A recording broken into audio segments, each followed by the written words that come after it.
Hello everyone, welcome back to Chart Engineers. This is the second video in the syllabus, and today we will be going over liquidity.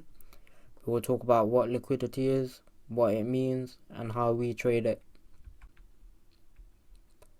Liquidity is one of the most important concepts that we teach here at Chart Engineers, as a lot of our trading and understanding of the markets is based around liquidity. So a lot of you may have heard the word liquidity before, but might not fully understand what it means.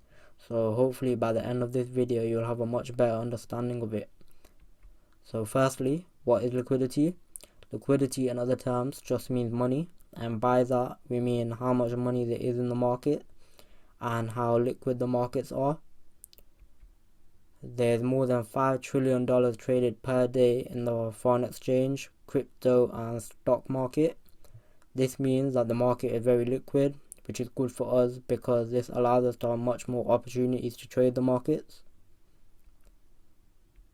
Liquidity moves the market from point A to point B, which means that if there was no liquidity, then the markets would not move at all. So in high liquid markets, there's a lot of movement, and this is good for us because we can capitalize on this movement by trading the markets. So here at Chart Engineers, we trade liquidity by using a concept called liquidity rates, and by the end of this video you should have a good understanding of what liquidity rates are and how we use them to navigate through the markets. Liquidity rates are a very important tool that we use in our trading, so it is essential that you understand how to spot and identify them as soon as possible. So I'll show you a quick example of two liquidity rates. So here we've got a fractal high, and to recap what a fractal high is, it is a 3-candle pattern where the middle candle wick is the highest point compared to the candle on the left and the candle on the right. When price creates a fractal high and then later comes back like it has here, and it only wicks through the high and the body of the candle closes below the high, then this is what we would call a liquidity raid. So it is only a liquidity raid when the candle body fails to close above the fractal high. Another example is where we have a liquidity raid to the bottom side. So here we have a fractal low, which is a 3-candle pattern where the middle candle wick is the lowest point compared to the candle on the left and to the candle on the right.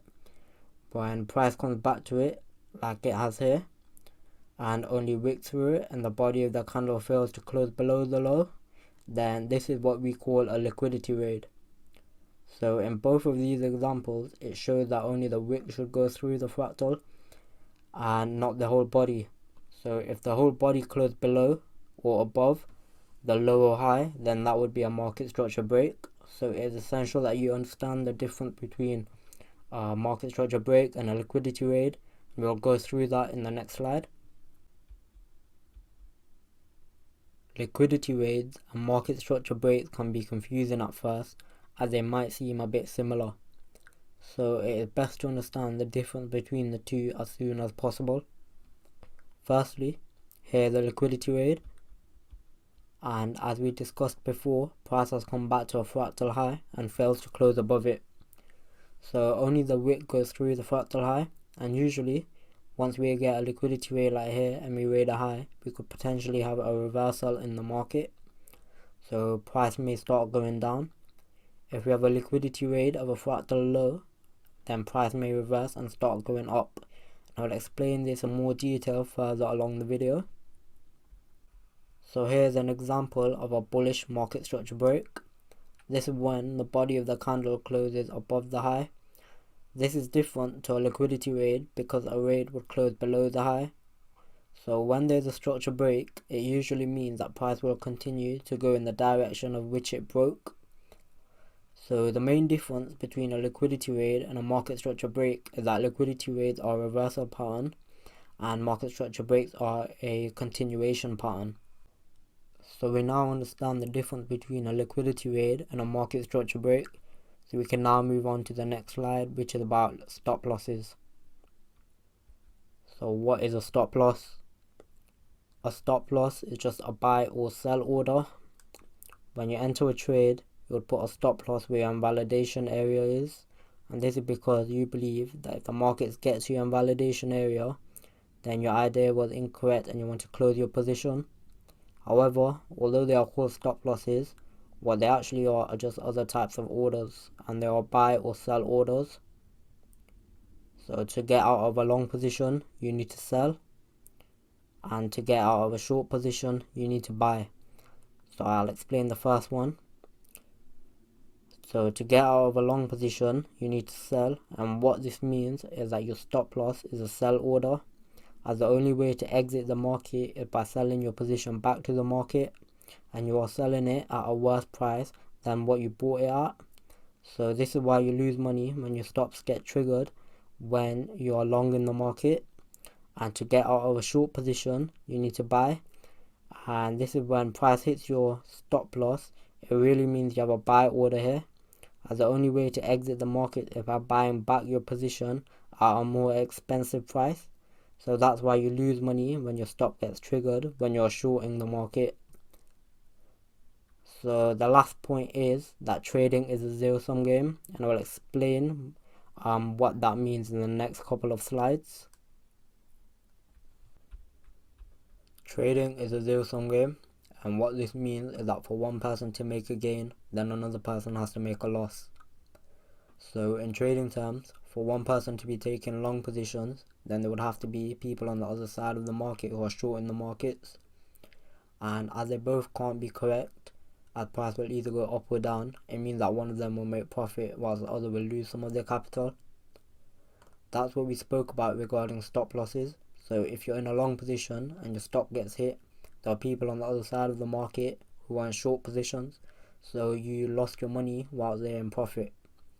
And these rules apply to all types of market participants, and for this example, I will speak about two types of speculators, one being retail speculators and the other being institutional speculators. So the zero-sum game rule applies to all types of speculators, whether you're retail or institutional. The main difference between the two is how much money that they actually trade. So the average order for a retail trader may be £1,000 compared to an institutional trader who's maybe £100,000, and as we know, that's a big difference. So this can be a problem for the institutional speculators because they need people on the other side of the markets so they can trade against them, as trading is a zero-sum game. So what they do is create fractal highs and lows and engineer liquidity, and that's what we are going to go over in the next couple of slides.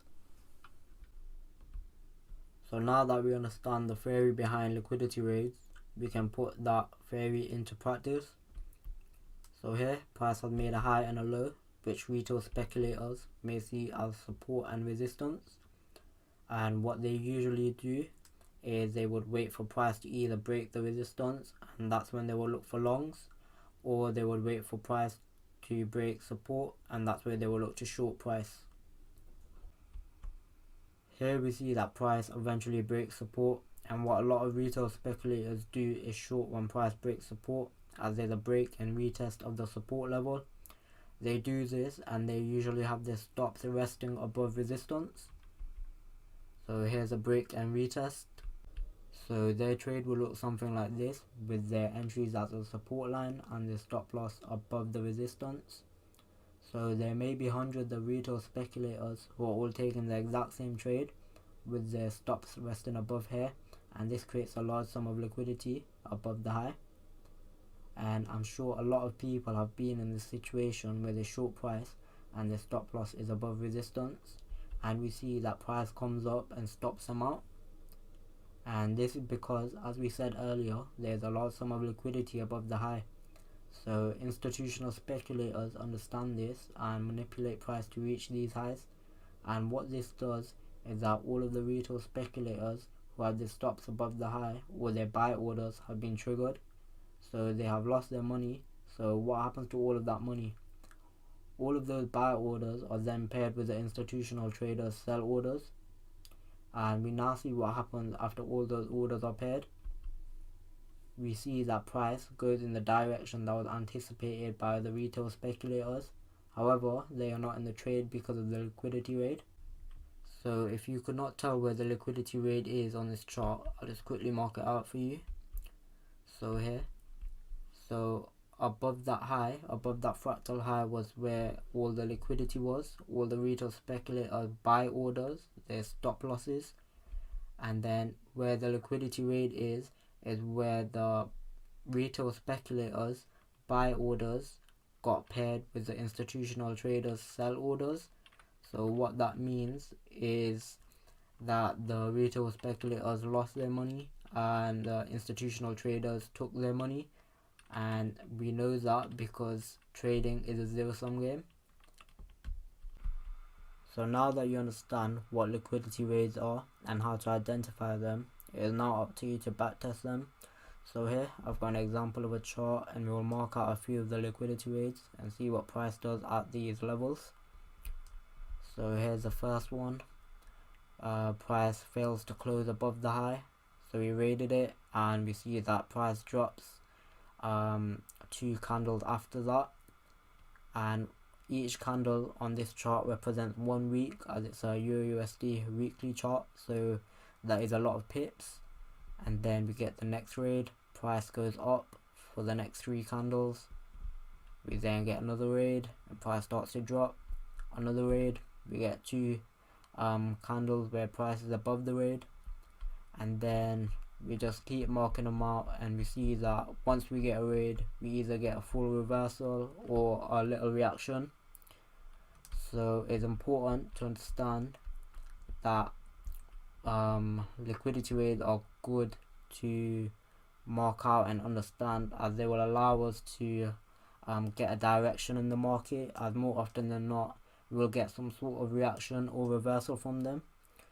So to backtest liquidity rates, I would suggest you open up a chart and backtest rates from the weekly down to the H1, and what this will do is help train your eyes to identify them in live market conditions. So yeah guys, that's the end of this video, and if you've got any questions regarding liquidity rates, then don't hesitate to ask in the Discord server, as we'll all be more than happy to help.